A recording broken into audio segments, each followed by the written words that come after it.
Welcome to the Dusty Muffins, where menopause meets sisterhood and strength. We're three menopause specialists coming together to laugh, share, and empower you through the wild ride of menopause and perimenopause. Whether you're curious, confused, or just looking for real talk, you're in the right place. We're here to answer your burning questions, educate, and advocate, all with a dash of humor and a lot of heart. So pull up a chair and join the conversation. Before we dive in, please remember, while we're doctors, we're not your doctors.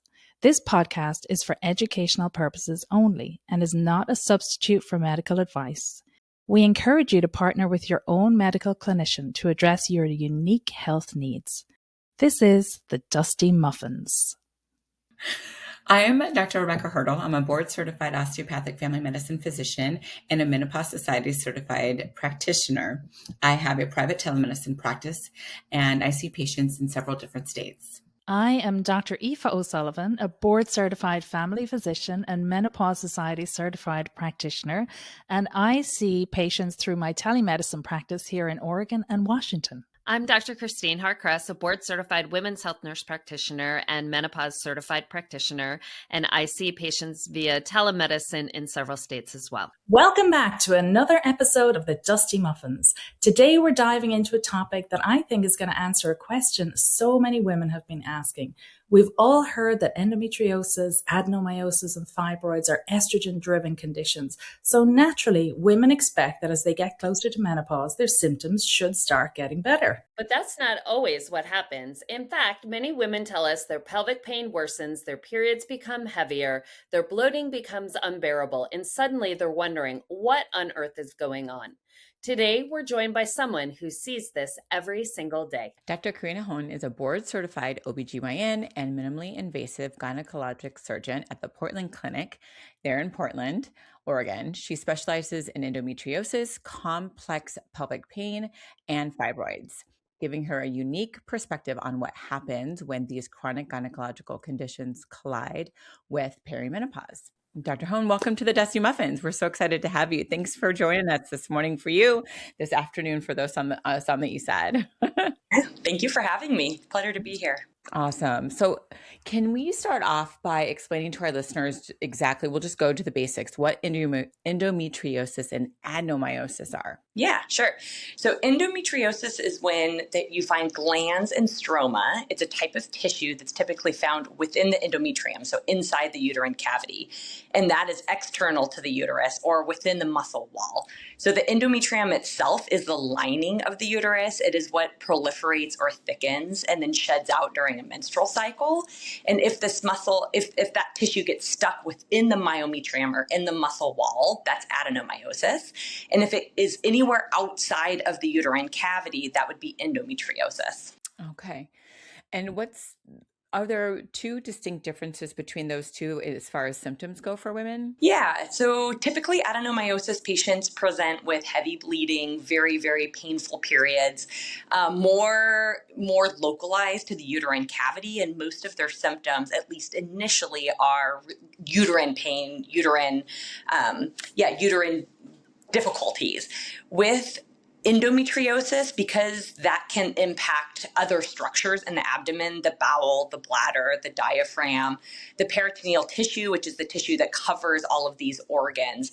Patients have more systemic symptoms. So quite often, patients will have abdominal bloating. They oftentimes have allergies, or they think that they have allergies because they have a lot of food sensitivities. And they also typically have pain with menstrual cycles similar to adenomyosis, but oftentimes that pain is throughout the month instead of localized just during the menstrual cycle. And then dyspareunia, or pain with intercourse, sexual intercourse or orgasm, is also very common, more so with endometriosis, but there is quite a bit of crossover because they are similar conditions. When you're evaluating these patients to try to define the difference between the two, are there certain questions that you're asking them, or is it more ultrasound and imaging, or is it a combination of a few different things, history included? Yeah, it's a good question, but there's really significant crossover. About 60% of patients with adenomyosis will have endometriosis. And that also is vice versa. The 60% actually, I think, is endometriosis with adenomyosis, and those with adenomyosis, the risk of endometriosis is even higher, somewhere around the 70 to 80%. And so oftentimes my questionnaire, the questions that my history is really focused on all of it to try and pinpoint what are the most bothersome symptoms. And it's not which is bothering you, but are they both bothering you, or is there a specific set of symptoms that is more bothersome? And, if you ask the right questions, or more so if you ask open-ended questions and just give the patient the opportunity to speak, they will oftentimes tell you what condition is the overriding condition. And either it's their period itself that is really problematic, or it is pelvic pain. And again, because there's such a big crossover, and oftentimes there is, both are inexistent, but most patients have a primary issue that's really what is causing the debilitating symptoms or the decreasing quality of life. That's really interesting what you said about a lot of women also having sensitivities to medications, because I see a ton of mast cell activation in my patients. Yeah. And, I think on pathology, when you look in a sample of endometriosis, there's a lot of mast cells in there, right? Correct. So endometriosis is a chronic inflammatory condition. It has its own aromatase activity. So even though the glands and stroma are similar tissues to what's in the endometrium, that is not the full picture of what endometriosis tissue is. This isn't normal tissue that implants in the wrong spot. This is tissue that has inflammatory components to it, and therefore is actually able to estrogenize itself. And that's why patients that don't have menstrual periods can still have symptoms related to endometriosis. And what you just described with mast cell activation, we know that estrogen, or an imbalance in estrogen and progesterone, does lead to mast cell activation. And mast cell activation increases inflammatory components, and inflammatory components is what stimulates inflammatory conditions, such as endometriosis. So you are exactly correct. That is the cascade that unfortunately is still so poorly understood. But we are making more progress. And I actually finally in the last year have some allergists that are part of our team in order to try and treat this condition. Want the Dusty Muffins at your next event? We do panels, live podcasts, and talks that bring the heat, literally. Corporate, CME, or retreats, we've got you. So hit us up at thedustymuffins333@gmail.com or DM us on Instagram at thedustymuffins. Wow, That's is amazing. progress.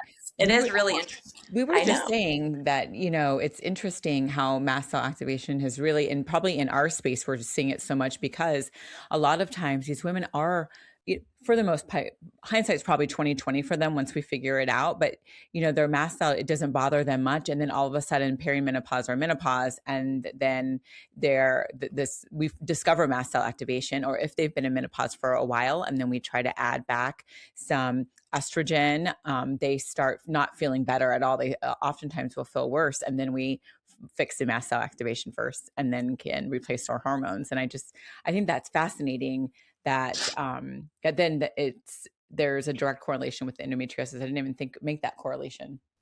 Yeah, I think that with anovulatory cycles and perimenopause, that is when you start getting that's when the discrepancy between, I'm going to use estrogen dominance very loosely here, because it's not that you necessarily have too much estrogen, but it's just in relationship to the progesterone.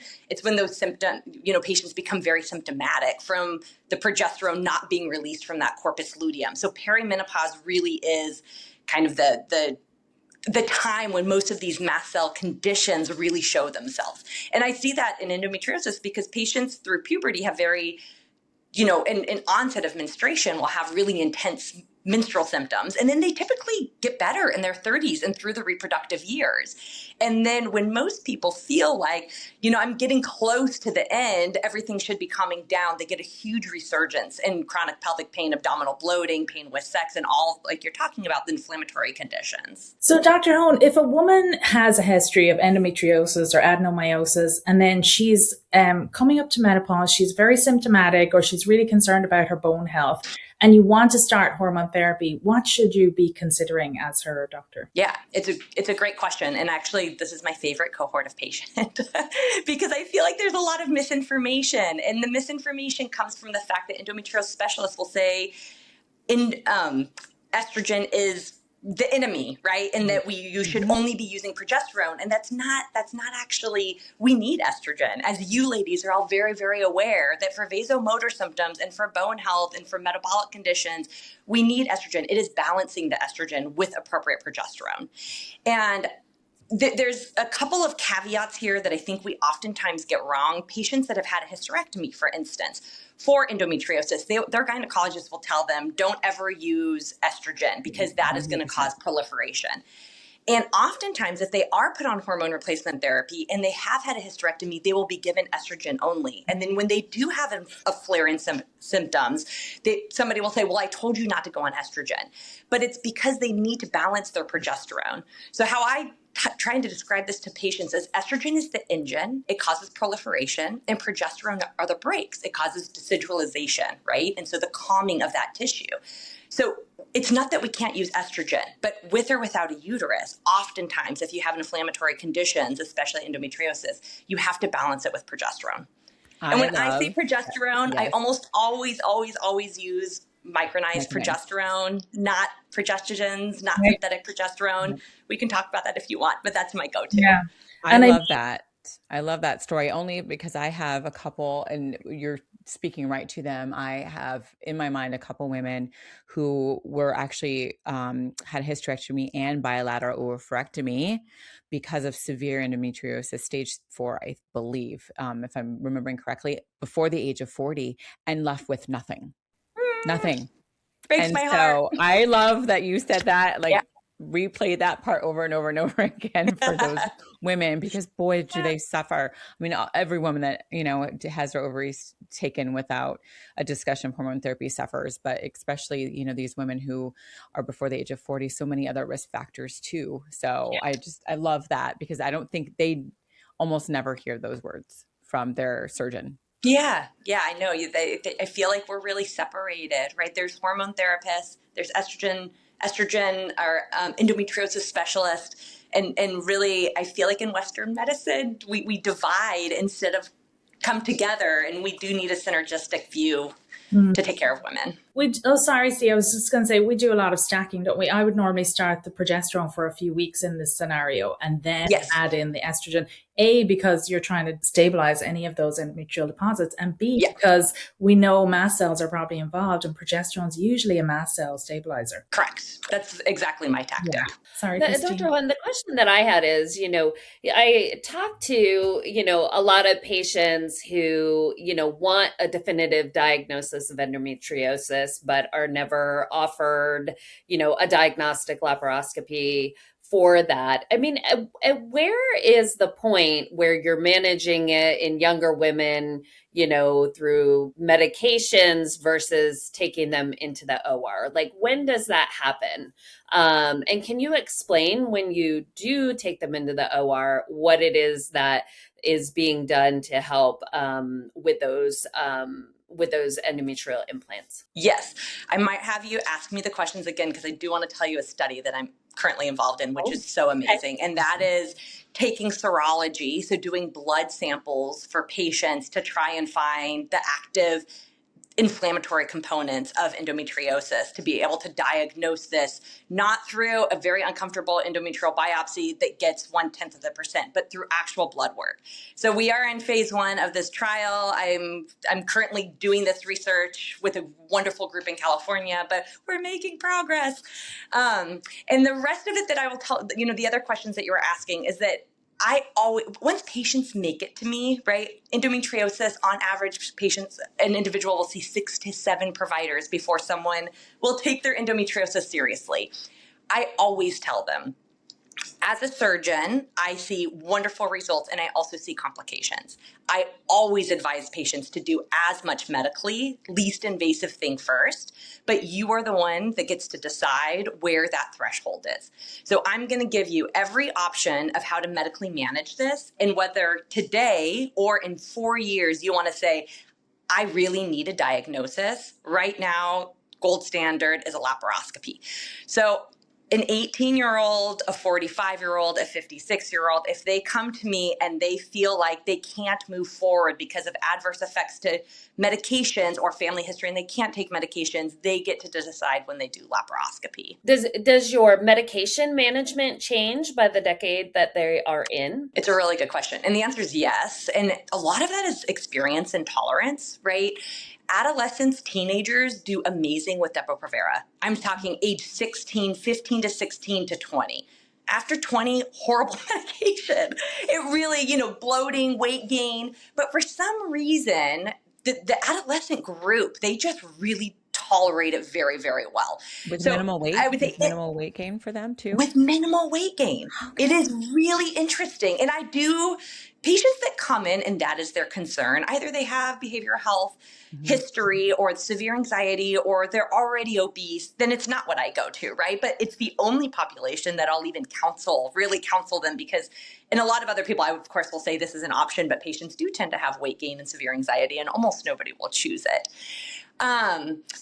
Reproductive years, IUDs are fabulous. I love IUDs. And oftentimes that's because there is, sometimes individuals are worried about childbearing. They want something that can be easily taken out and they'll be able to conceive, has minimal systemic absorption, so minimal side effects, even if you don't tolerate hormones well. In individuals, I do a lot of fertility care. So I work a ton with the reproductive endocrinologist here. And oftentimes if they get to a point where either they see on imaging endometriomas or they have a high suspicion for endometriosis that's causing the infertility, they will send them to me. And that's a very different patient population. In that population, I really like Orilissa or these antagonists, right? And I mostly because it's a finite period of time. I'm trying to calm their endometriosis down to do fertility treatment, to get them pregnant, and then we'll actually treat the condition. So I only really use medications like Memfembre and Orilissa if I'm doing it for a period of time for a specific outcome.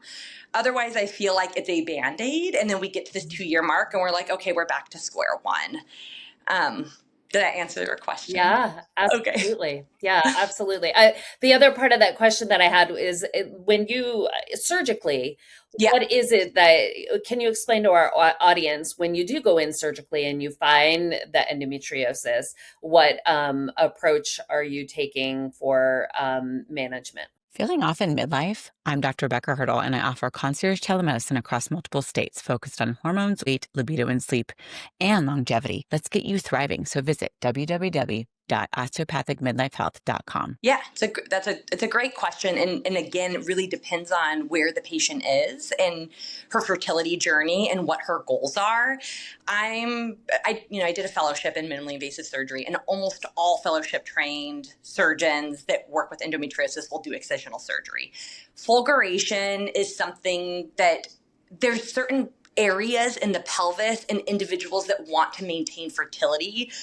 If there's endometriosis on the ovary and you're really concerned about ovarian reserve, you might fulgurate a pinpoint lesion instead of excising a portion of the ovary that will reduce their ovarian reserve. Will you explain that to our listeners, what that means? Yes. So excisional surgery, is that the part that, or ovarian reserve, or all of it? No, fulguration. The fulguration. So fulguration is when you're using cauterization. So you're doing a laparoscopy. You blow the belly up with carbon dioxide gas, so you have a little bit of room to work. And then you have these microscopic instruments that go into the abdomen. And when you see the inflammatory tissue, there's two approaches. You can use heat and energy to burn the tissue, and it does cause cauterization, and the superficial portion of the lesion that you can see, it does destroy it. Endometriosis oftentimes has underlying or deeper components, and it doesn't get rid of that. So it may help temporarily with pain, but it has a much higher risk of recurrence. It also creates more inflammation. Excisional surgery is when you use a different type of energy. It's monopolar energy. So you have less spread. And the point is not to destroy the lesion. The point is to excise out the entire lesion. So you are going around the lesion and deeper into the lesion to get the full endometriosis implant out. That has a much lower risk of recurrence, but you can form scar tissue because you are excising more tissue. So my approach in fertility patients and my approach in pain patients actually surgically is different. And this is a long conversation that we have prior to surgery to say, hey, of course the goal is to approach both, but what is our primary target here? That's so interesting. Yeah, it is. It is. I really think it is too. And tell me a little bit about, how you distinguish endometriosis pain from perimenopausal symptoms like your bloating, your fatigue, your mood changes, your regular bleeding, pelvic pain, because a lot of women are told it's IBS or they think they have IBS for so many years when it could actually be endometriosis. If this started prior to 40, if they had painful periods all of their life and were just put on birth control pills and then they thought their disease went away because they were fine until they're 45 and they were taken off birth control pills and now there's a recurrence. And so that's, a big part of it. And I also have, with perimenopausal patients, they will oftentimes come to me with that question. How do I know if this is perimenopause, or I read online or AI told me this may be endometriosis? And I give them the option because they're treated different. Like, let's treat perimenopausal symptoms. Let's start with menopausal hormone replacement therapy and see what happens. And if your symptoms improve, amazing. It doesn't really matter if it's endometriosis or perimenopause. If symptomatically you feel better, then we were successful. And if you don't, or if you're worse, especially in terms of the bloating, then we know we need to do a deeper dive. I also do pelvic ultrasounds in my office. And anytime that I have a suspicion, pelvic ultrasound is a very low sensitivity modality, meaning that it is very difficult to see endometriosis if the ovaries aren't involved on ultrasound.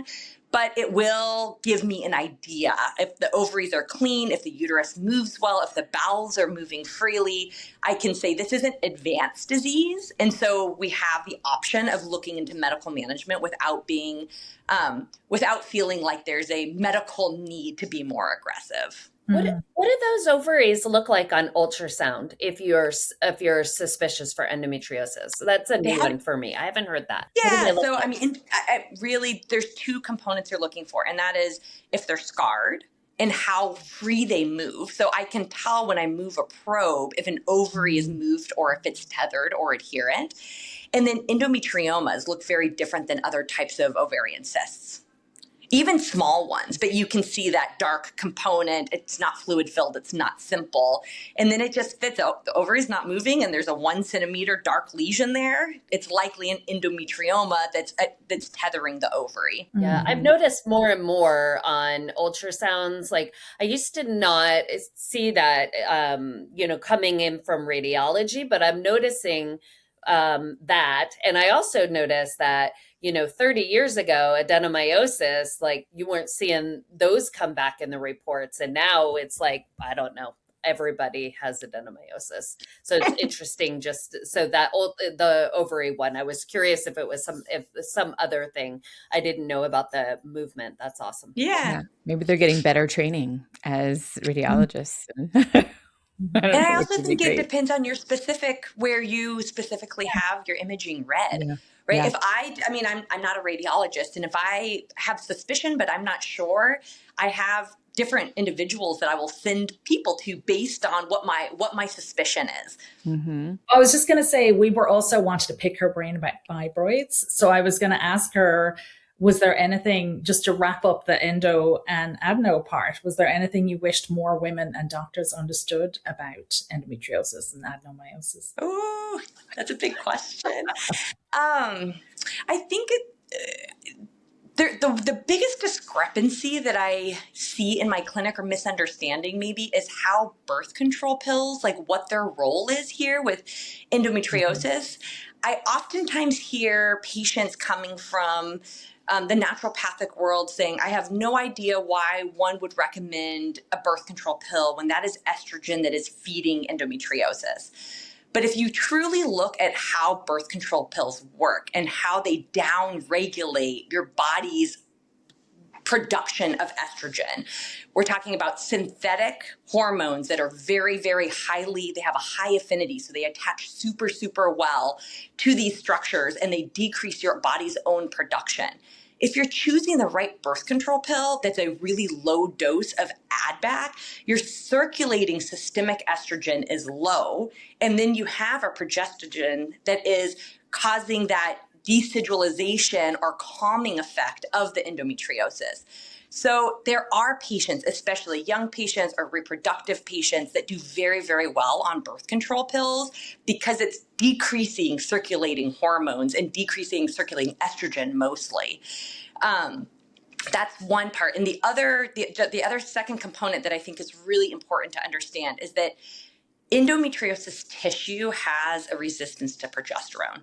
That is why progesterone, as you mentioned, we treat with progesterone first to desidualize that tissue. And oftentimes these patients need a higher dose. The 100 milligrams of micronized progesterone, it's a great, that is what I use when I'm treating perimenopausal patients and menopausal patients.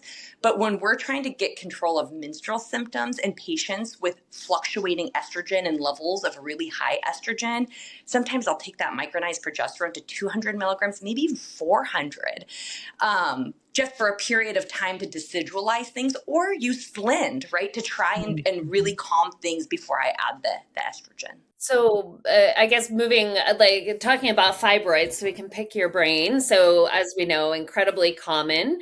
What should women in their 40s know about why fibroids often seem to cause the most trouble during perimenopause? Because those little buggers can be exasperating for women in perimenopause. Have you been told your labs are normal, but yet you still feel exhausted, foggy, and gain weight simply by looking at a meal? Well, you're in good company. In midlife, normal isn't enough. You deserve to feel like yourself again. I'm Dr. Hart Kress, a board-certified women's health nurse practitioner and certified menopause specialist. I deep dive into the areas often overlooked: hormone optimization, thyroid health, gut health, medical weight loss, including administering testosterone therapy for women. No rushing, no insurance hoops, just a blueprint back to a vibrant life. I'm accepting new patients in Virginia, Florida, and 5 other states. Book your clarity call at www.christinehartkressdmp.com. They can. Fibroids are a patient's symptoms related to fibroids commonly depends on the size and the location. Location actually even more than size. And location being that these can exist within the endometrial cavity. Those are submucosal fibroids. And those fibroids often are the ones that cause heavy bleeding or uncontrolled bleeding, abnormal uterine bleeding. There's fibroids that are in the wall of the uterus called intramural fibroids. Those oftentimes are not problematic. And if they're not causing symptoms, they don't need to be treated. And then subserosal fibroids on the outside, again, those can cause bulk symptoms because subserosal fibroids can grow quite large. And if a patient's having urinary frequency, pelvic pain, they feel a lump in their abdomen that they really don't like, those are reasons to treat that. But fibroids are hormonally driven, especially estrogen driven. So it is the erratic nature of perimenopause when you're having these huge estrogen spikes and this, estrogen dominance when you look at the lowered progesterone, since we're not developing a corpus luteum every month in those anovulatory cycles. That's really what's feeding those fibroids.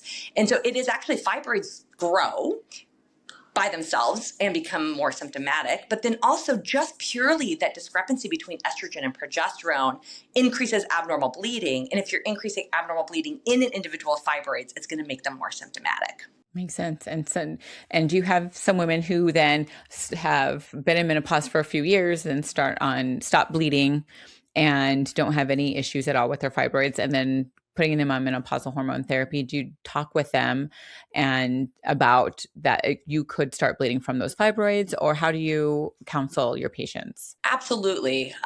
It's important. It's also a difficult cohort of patients because some of these patients, if you give them sufficient progesterone or even an IUD, they'll stop bleeding, but some will not. And I mean, I do hysterectomies on patients. I wouldn't say commonly, but I'm not opposed to it if a patient is really struggling with postmenopausal bleeding. And you can never assume that someone that has postmenopausal bleeding, that they are bleeding from fibroids and not from an underlying condition, such as endometrial cancer.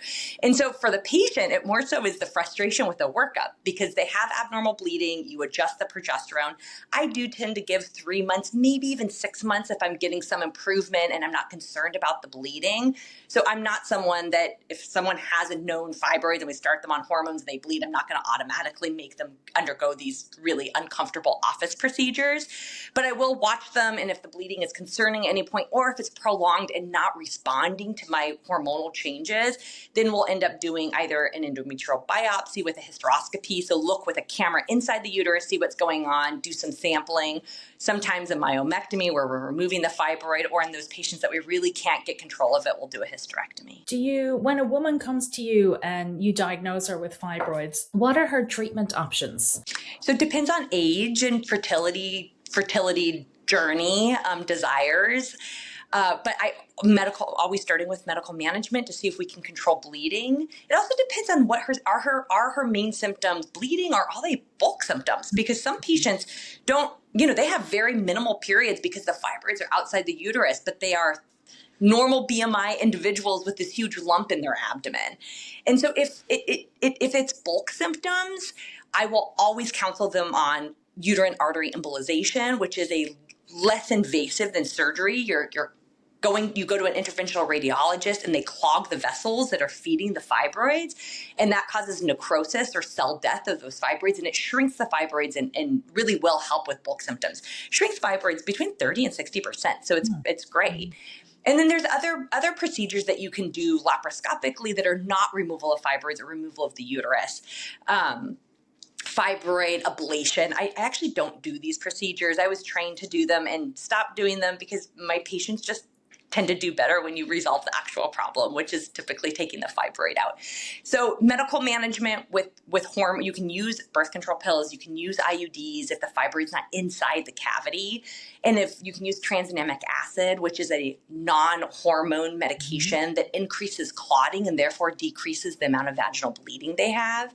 And if patients either have side effects, they don't want to use hormones, or they're not responding to it, then we start talking about surgical management.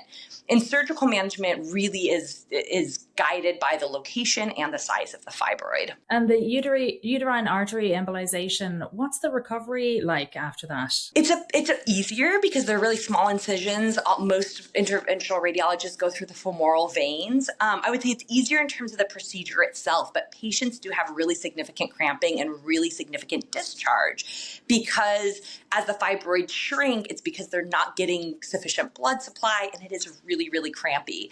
So my patients have I get a lot of patients that have that procedure, and then a few years later, they still have symptomatic fibroids, and I end up doing surgery on them. And I will tell you, most of them tell me that the recovery is very similar, which is about a 2-week recovery, right? A laparoscopic hysterectomy is a same day procedure. Patients, as long as it's uncomplicated, surgery itself takes between 2 to 3 hours. Patients go home same day, and they are back at work at 2 weeks. Good for women to know that. Once you tell us what to expect, we are very reasonable. Yeah, absolutely. Do you find in your practice that women who have a hysterectomy for fibroids, it changes either the timing or the severity of their menopause? Are you noting any of that? It's a great question. I think more so patients with fibroids have very difficult perimenopause. So the answer, if I abstract that, take it, then yes, it definitely lessens the severity. And that is because the majority of perimenopausal patients struggle with abnormal uterine bleeding. Mm-hmm. Cycles get shorter, cycles get heavier. It is something that is really hard to manage unless you have hormonal support on board. And so individuals that have had a hysterectomy for fibroids don't have to deal with that piece of it. And the other part is that if you don't have a uterus, you don't have to use progesterone. I'm a big progesterone supporter. I like balancing all hormones with or without a uterus, but you don't have to use progesterone. And there truly is progesterone resistance, where some patients are intolerability. Mm-hmm. Some patients really, truly cannot tolerate progesterone. I have them use it vaginally if they don't get the same impact for sleep benefits, but they do get the same impact systemically. Do you find that hysterectomy, what percentage of the time does it affect the ovarian blood supply and therefore would accelerate menopause? Like I've heard some studies or I've heard some stats. I don't know if I've read the studies, but I've heard the stats that, women who have a hysterectomy on average go through menopause 4.2 years earlier. 12 to 24 months is really what the newer research shows. Oh, and I think that it just depends on the surgeon, and it depends on the way the procedure is done. Now that we have, the laparoscopic procedures, especially the robotic procedures and the types of instruments that reduce the collateral spread, right? So that means that where you're using energy, it is pinpointed to that location and not spreading to surrounding tissue. And as long as you're respectful of the ovary and you're not taking out benign ovarian cysts and corpus luteal cysts and you're not impacting ovarian reserve, I actually don't see in my cohort of patients that patients are going through menopause earlier than 51, which is the average age of menopause. But the literature does show if you do a hysterectomy and you maintain the ovaries, on average, patients will go through menopause 12 to 24 months sooner. Is that something that's in the consent form? Like, does that get talked about before the surgery in your experience? No. General consent forms come from the hospital, right? And they're just generalized consent forms. Yeah. But every single one of my patients that has a hysterectomy, we talk about sexual function, we talk about ovarian reserve, we talk about risks and benefits of keeping versus taking out ovaries. Yeah. Newer research as of 2 or 3 years ago, it is supporting earlier removal of ovaries. We used to tell patients or encourage patients until 65 to leave their ovaries. As of 2 to 3 years ago, the data's swinging a little bit, and they're like, after 50, you should have an informed consent of risks and benefits of taking ovaries out. I'm not a big proponent unless there's a family history or recurrent ovarian cysts, or we're doing a hysterectomy for some type of premalignant condition. But it is a conversation I have with patients. This is what the data shows. This is what my experience has been with patients, and let them make the choice. Yeah, because I think the ovary has not been given its due at all. I mean, the amount of research we have on it is so small. There could be so many things that ovary does that we still don't know about. Absolutely. Yeah. I completely agree. I mean, we are really, truly just understanding the importance of estrogen, right? Yes. Yeah. I know. Any nugget of wisdom or piece of advice you'd like to leave our listeners with today, Dr. Hoan? I think that, everybody's journey is independent, and there's not a single treatment or single, whether that's surgical management or hormonal management.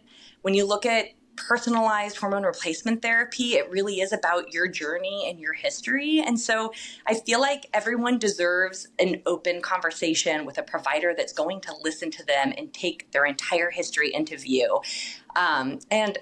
Personalized approaches to perimenopause and menopause are so important, and every individual with a uterus and ovaries that has estrogen should embark on that journey. Oh, thank you so much for joining us today. Yeah. It's been a pleasure. Thanks for having me. Oh, I think this episode's really going to reassure so many women who've been wondering why their symptoms suddenly seem to be spiraling, especially during perimenopause. So one of the big takeaways today is worsening pelvic pain, heavy bleeding, bloating, and debilitating periods are not something you simply have to accept because you're getting older. These symptoms deserve to be evaluated, understood, and treated, and there are options for treatment.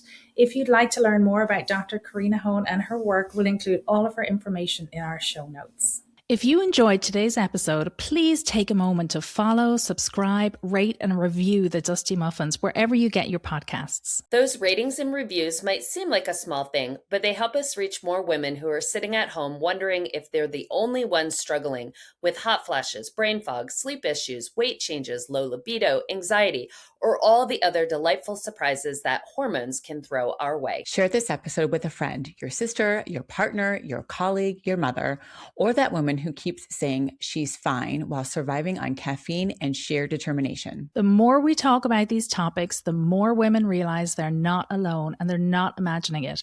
There are often solutions available. Until next time, take care of yourselves, take care of each other, and remember, life may make us dusty, but we're not done rising yet.